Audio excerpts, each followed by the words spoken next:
It's the film that gave us one of the most famous lines in British comedy. Infamy! Infamy! They've all got it infamy! But behind the laurel wreaths, togas, and toga malfunctions... A fall! I'm so sorry. Did I interrupt something? Carry On Cleo was absolute chaos. A production that shouldn't have worked, yet somehow became a masterpiece of British silliness. So, pour yourself a goblet of something questionable, and let's step back to 1964, when Pinewood Studios was suddenly full of Romans, dodgy accents, and some very confused actors. Friends! Romans! Countrymen. I know! Well, get on with it then. The most jaw-dropping fact? Carry On Cleo used the actual sets from 20th Century Fox's Cleopatra, the mega-budget Hollywood epic starring Elizabeth Taylor and Richard Burton. Well, this is a fine homecoming, I must say. They haven't even warmed the seat. When Fox abandoned part of the UK shoot and moved to Rome, Pinewood Studios was left with enormous Egyptian sets, palaces, temples, columns, all sitting idle. Producer Peter Rogers bought them for next to nothing. Now look, you know me.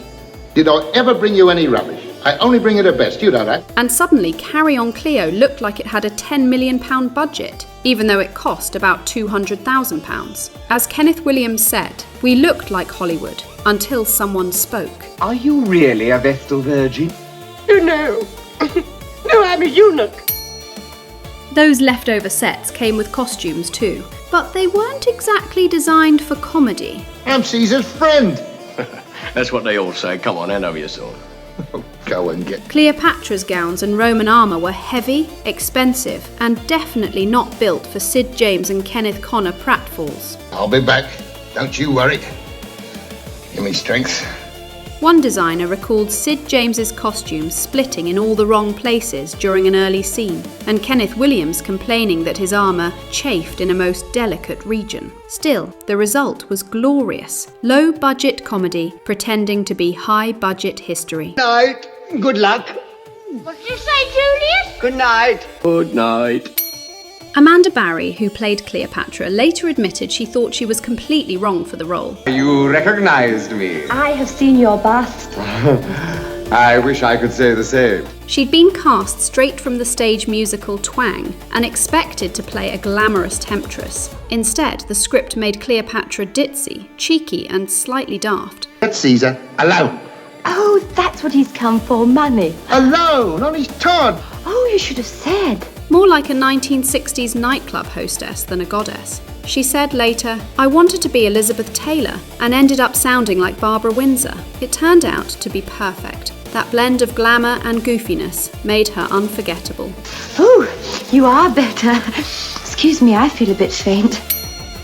Sid James's Mark Antony is one of his most memorable roles. Rough-edged, flirtatious, and every bit the lovable rogue. If only you were emperor. Yeah, but I'm not, am I? So let's just do with me as I am, shall we? But Sid reportedly hated the long bits of dialogue. He kept asking the writers, "Do you really think I'd say this?" The reply, "No, Sid, that's why it's funny." Blimey.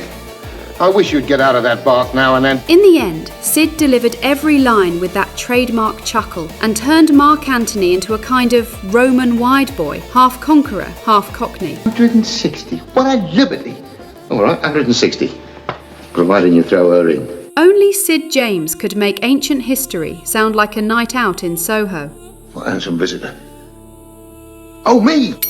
Kenneth Williams adored Roman history. He'd studied Latin at school and was genuinely thrilled to play Julius Caesar. Good morning. My name is Julius Caesar. I represent the Roman Empire. No thanks, not today. Though, in true Williams fashion, he thought the script was beneath his classical training. Stones from far off Gaul. She's got gallstones and all. I'd no idea. Throughout filming, he couldn't resist correcting everyone's Latin pronunciation. Completely captivated by your beauty and wishes to form an alliance. And pointing out historical inaccuracies. At one point, he even stopped a take to tell the director Caesar would never have said that. How much I've missed you. 3 years is a long time to go without. Without what? Gerald Thomas dryly replied, "Yes, Kenneth." But he also wouldn't have said, "Ooh, matron," either. Where's my laurels?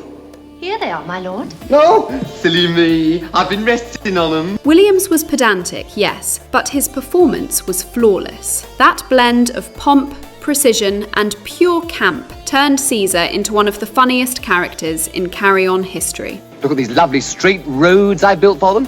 They don't even bother to use them. Don't even bother. Infamy! Infamy! They've all got it in for me! It's the line everyone remembers, and it almost didn't make it into the film. The gag actually came from writers Frank Muir and Dennis Norden, who'd used it years earlier in a Take It From Here radio sketch. When Talbot Rothwell recycled it for Carry On Cleo, he assumed it had been forgotten, but when Muir and Norden heard about it, they didn't complain. They loved that it had found new life. Kenneth Williams later said he was thrilled to deliver the greatest joke ever written. What's happening? Put me down, Hengist. Hey, there's another let. Drop it. Drop.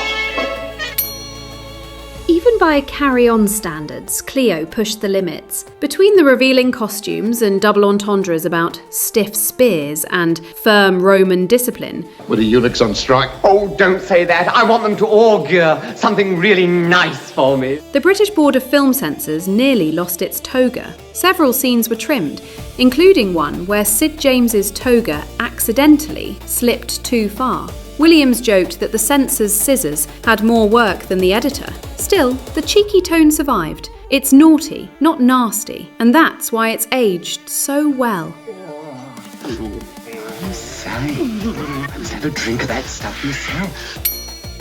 Filming wasn't easy on those Pinewood sound stages. The heavy armour, fake marble floors, and constant retakes took a toll. Well, it gets on your nerves. I'm sorry, dear, but I'm fed up with listening to all his visions. Kenneth Connor injured his back during a slapstick chase, and Joan Sims bruised her leg after slipping on a marble staircase. Though, being Joan, she laughed it off and carried on filming with a grin. They were a tough bunch. As Amanda Barrie said, you could break your ankle and they'd still shout, "Keep rolling." There we are, my dear.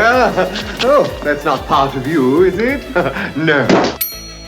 One of the most famous images is Cleopatra lounging in her milk bath. But on set, that scene was far from glamorous. Well, I only bathe 4 times a day. They must milk those asses to a standstill. The milk was actually powdered condensed milk and water under hot studio lights. It curdled, smelled awful, and attracted flies. Amanda Barrie later joked, "I went in Cleopatra and came out a yogurt." Still, she looked stunning, proving once again that comedy glamour required heroic patience. But I don't understand. You said that you were going to get rid of him and be emperor yourself.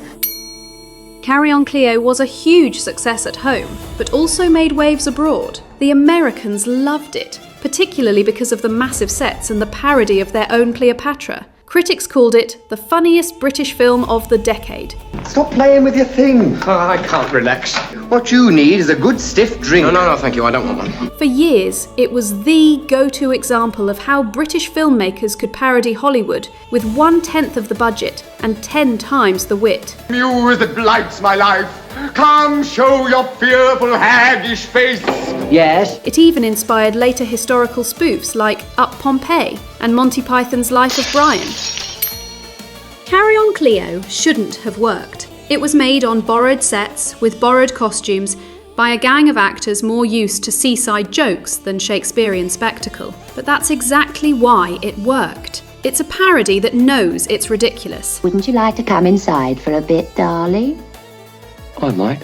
A perfect mix of history and hysteria. Sid James was never funnier, Kenneth Williams never camper, Wish he'd use a lighter notepaper. and Amanda Barrie never more charming. It's the Carry On film that proved British comedy didn't need Hollywood money, just a few great gags and a lot of cheek. So next time you hear, remember, behind that one line lies one of the funniest productions in British film history. Romans, countrymen. I know. What's the use?